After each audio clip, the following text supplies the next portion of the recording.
Halo guys, ketemu lagi sama aku Rizka Dila. Jadi hari ini ada berita terbaru yaitu Chelsea menjadi klub terbaik dunia setelah mengalahkan Palmeiras di final Piala Dunia antar klub. Sementara itu terdapat fans Manchester United pada laga tersebut. Simak selengkapnya di Cetak Gol Harian berikut ini.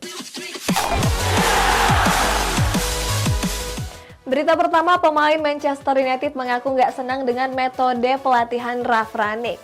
Nah, masih di MU ada anak Cristiano Ronaldo yang bergabung dengan tim muda. Ralf Rangnick yang datang sebagai pengganti Ole Gunnar Solskjaer diharap bisa membuat Manchester United tampil lebih baik. Apalagi Rangnick dikenal piawai dalam memaksimalkan potensi pemain. Akan tetapi kenyataan di lapangan masih sangat jauh dari harapan. Penampilan skuad The Red Devil tak kunjung membaik, bahkan semakin sulit untuk mencetak gol. Sejak ditangani Rangnick, Cristiano Ronaldo CS belum pernah menang dengan lebih dari 3 gol. Kabarnya banyak pemain yang gak senang dengan metode latihannya. Putra sulung Cristiano Ronaldo yakni Cristiano Junior akhirnya dikontrak Manchester United. Sebelumnya Cristiano Junior memang bergabung dengan Akademi The Red Devil. Hal ini terjadi setelah Ronaldo memutuskan hengkang dari Juventus dan kembali ke MU. Banyak yang menyebut kalau Cristiano Junior akhirnya resmi mengikuti jejak sang ayah. Sementara itu Ronaldo menjadi sorotan terkait performanya bersama MU. Ronaldo mendapat banyak kritik setelah kesulitan mencetak gol. Timo Werner masih kesulitan dalam menunjukkan performanya bersama Chelsea. Padahal Werner didatangkan dari RB Leipzig sebagai salah satu bomber terbaik di Bundesliga. Seandainya nggak kunjung membaik, Chelsea berkemungkinan besar akan merekrut juru gedor baru. Sejauh ini ada 4 bomber yang bisa diboyong Chelsea pada musim depan. Mereka adalah Lautaro Martinez, Ousmane Dembele, Alexander Isak, dan Erling Haaland. Christian Eriksen nggak sabar bermain di Brentford dan berharap nggak diperlakukan istimewa. Sementara itu ada Juventus yang siap menjual Matthijs de Ligt seharga 80 juta euro. Christian Eriksen sudah nggak sabar ingin kembali bermain bersama Brentford. Eriksen berharap kalau dia bisa diperlakukan seperti pemain-pemain lain. Eriksen juga menyebut kalau kondisinya baik dan gak perlu dikhawatirkan. Nantinya Eriksen akan merumput dengan memakai alat bantu pacu jantung. Situasi tersebut pun sempat membuat Eriksen kesulitan mendapat klub baru. Terlepas dari itu, Eriksen berharap akan segera dimainkan oleh Brentford. Manchester United dan Chelsea dikabarkan sedang berburu bek tengah baru. Keduanya sama-sama mengincar Matthijs de Ligt yang tampil apik di Juventus. Kabarnya Juventus bakal menjual de Ligt dan sudah memasang harga 80 juta euro. Pasalnya de Ligt enggan memperpanjang kontraknya yang akan berakhir pada tahun 2024. Kabar ini tentu menjadi kabar baik bagi MU dan Chelsea. Apalagi harga tinggi bukanlah masalah bagi klub sebesar mereka. Kesulitan Manchester United dalam mengkreasi peluang menjadi faktor utama buruknya performa mereka di musim ini. Rangnick bilang kalau klub mereka harus mendatangkan striker baru dalam waktu dekat. Apalagi Edinson Cavani akan segera hengkang dari Old Trafford karena kontraknya selesai. Kabarnya Manchester United akan mendatangkan bintang Borussia Dortmund Erling Haaland. Selain Haaland, Manchester United juga menargetkan mesin gol Tottenham Hotspur yakni Harry Kane. Manuel Neuer yang baru selesai operasi lutut akan absen di laga leg pertama Liga Champions. Kita jauh ke Italia guys, ada Como 1907 milik grup Jarum yang berniat mendatangkan Jack Wilshere. Hari Minggu kemarin Manuel Neuer baru selesai menjalani operasi sendi lutut kanannya. Kabarnya Neuer butuh waktu pemulihan dan akan absen selama beberapa minggu. Sebagai penggantinya, Bayern Munchen akan memainkan kiper pelapis mereka yakni Sven Ulreich. Artinya Neuer akan absen pada pertandingan leg pertama Liga Champions melawan RB Salzburg. Sebelumnya Thomas Tuchel sempat absen mendampingi Chelsea saat menang melawan Al Hilal. Saat itu Tuchel terpapar COVID-19 dan terpaksa bertahan di London. Beruntung Tuchel sembuh dengan cepat dan mendampingi Chelsea di laga final Piala Dunia antar klub di Abu Dhabi. Jorginho mengatakan kehadiran Tuchel sangatlah berpengaruh. Selain mendapat lebih banyak energi, Jorginho mengaku kehadiran Tuchel sangatlah penting. Klub Serie B Como 1907 dikabarkan berniat untuk mendatangkan mantan gelandang Arsenal Jack Wilshere. Sebagai informasi, Como dimiliki oleh Hartono, bersaudara dari grup Jarum. Sebelumnya Jack Wilshere sempat berlatih di Como pada bulan September lalu. Selain itu, Wilshere berhubungan baik dengan CEO Como yang merupakan mantan kapten Chelsea Dennis Wise. Next, Sadio Mane yang dianggap sebagai pahlawan Senegal akan diabadikan sebagai nama stadion. Kita jauh ke Inggris, ada Bukayo Saka yang bermimpi tampil di Liga Champions. Penghargaan untuk Sadio Mane datang silih berganti. Mane dianggap sebagai pahlawan bagi Senegal. Pasalnya Mane berperan penting dalam kemenangan Senegal di Piala Afrika kemarin. Wali kota Sedio Abdoulaye Diop berencana untuk memberi penghormatan kepada Mane. Kabarnya Diop akan menamai Stadion Sedio dengan nama Mane. Kabarnya stadion sedang dibangun dan akan mulai dioperasikan di tahun depan. Sebagai informasi, Sedio adalah kota tempat Mane dilahirkan. Bukayo Saka nggak malu mengakui keinginannya untuk bermain di Liga Champions. Saka menyebut kalau Liga Champions menciptakan begitu banyak momen spesial. Pengakuan Saka ini dikaitkan dengan ketertarikannya untuk bergabung dengan Liverpool.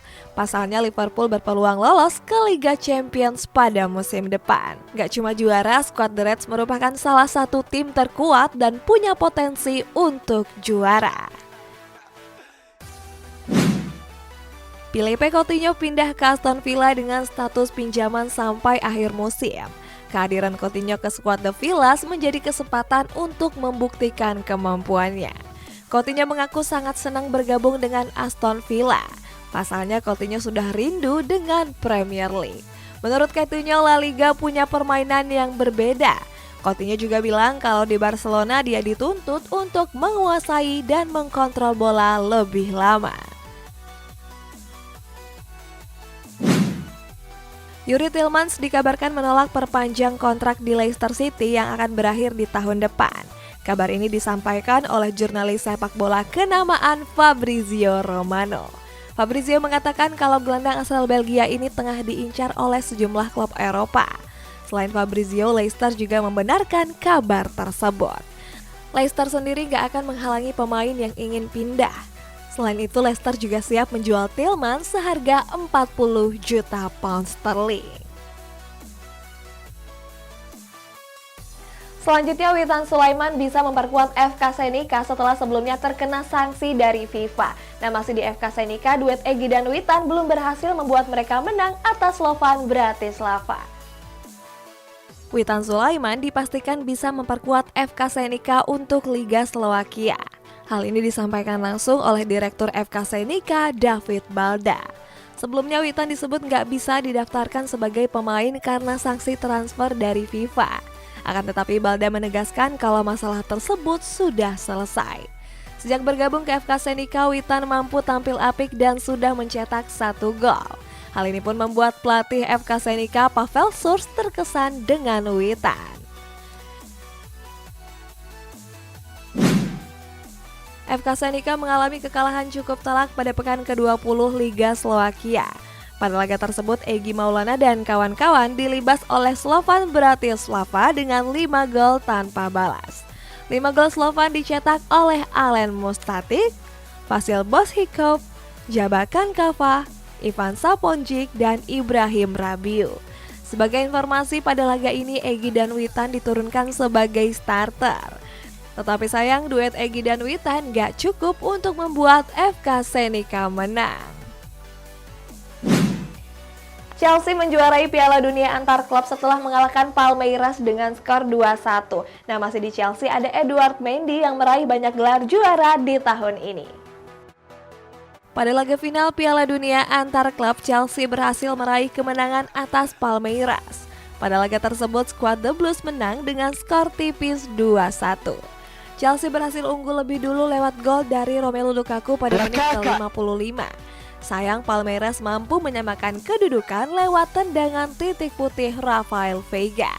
Beruntung Kai Havertz berhasil mencetak gol penalti di penghujung babak extra time. Kemenangan ini pun membuat Chelsea keluar sebagai juara Piala Dunia antar klub untuk pertama kalinya.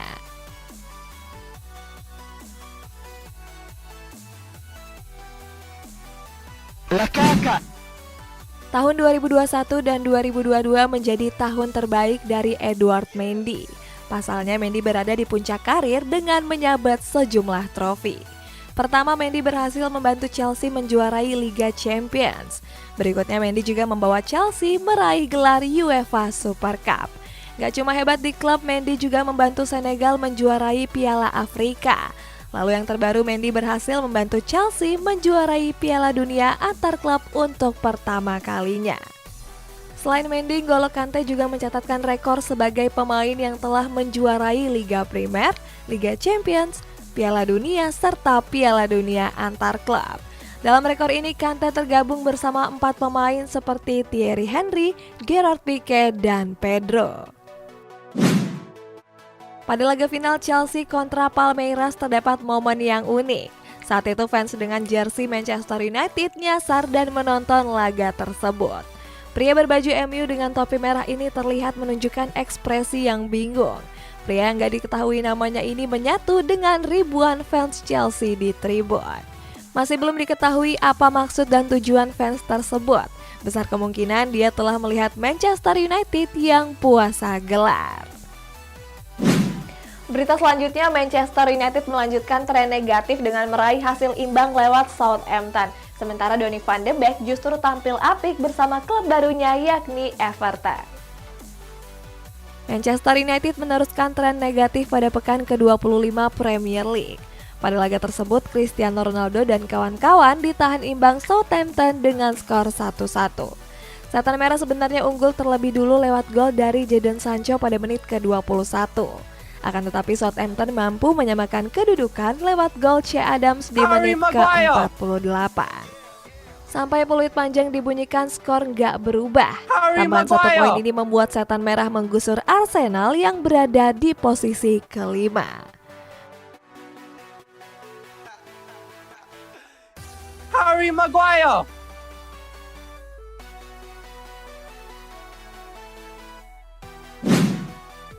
Manchester City meraih kemenangan telak pada pekan ke-25 Premier League. Bertanding sebagai tim tamu, skuad The Citizens melibas Norwich City dengan 4 gol tanpa balas.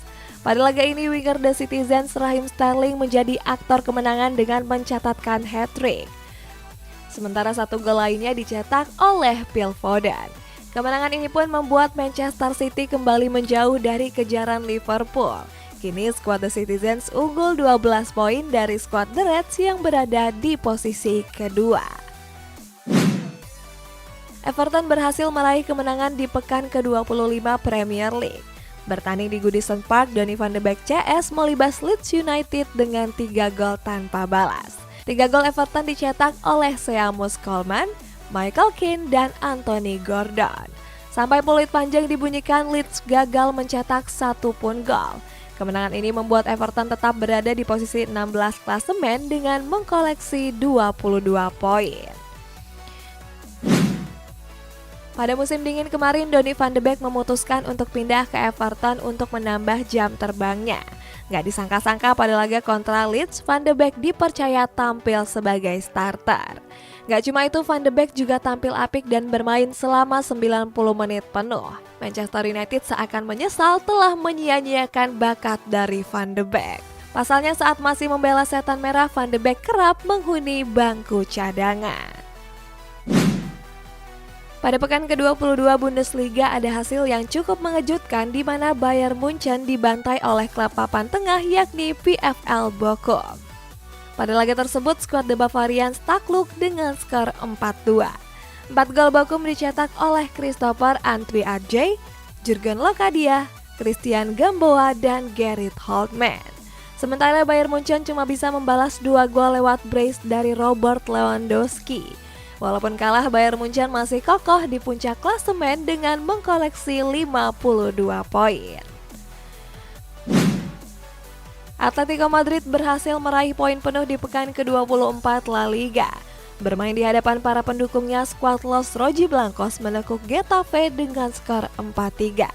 4 gol Atletico dicetak oleh brace dari Angel Correa, Mateus Cunha, dan Mario Hermoso.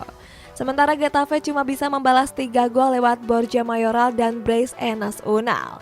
Tambahan 3 poin ini membuat Atletico naik ke posisi 4 klasemen dengan mengkoleksi 39 poin.